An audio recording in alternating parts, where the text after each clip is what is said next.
Hi Tiffany, I totally got cut off in the last video. So here is the rest of number 8 from page 90. Okay. And what is 6 times 3? 6 times 3 is 18.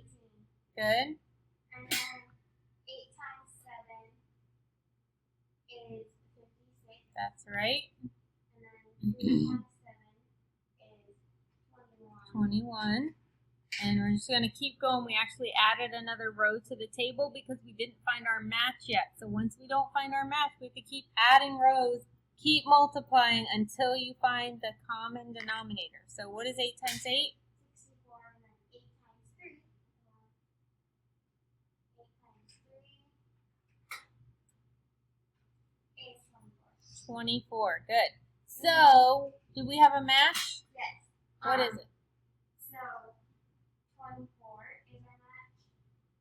24. I see a 24 in this column, and I see a 24 in this column way up at the top. And so instead of 83, we bring it down and we put 24. That's right. So now our denominator for both fractions is going to be 24. And I'm going to bring down that sign that's in the middle. And then you multiply. What did we multiply 8 by to get 24? Multiply 8 by 3, so you multiply 29 because you whatever you do to one top. That's right. Whatever you do to the bottom, you have to do to the top. So 3 times 29. Somebody with a calculator, help. 3 times 29 is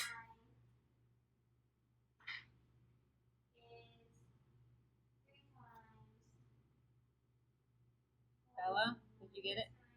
What was it? 87.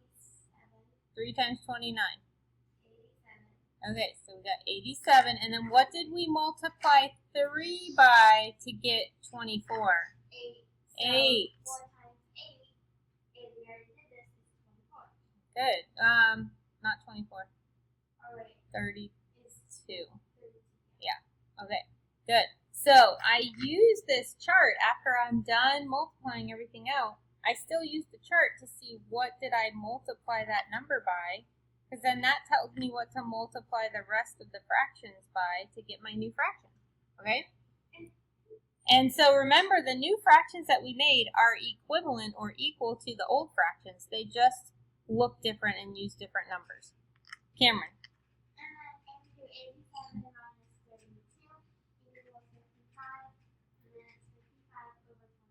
That's right. She said 87 minus 32 is 55, and then we're going to keep the denominator as a 24.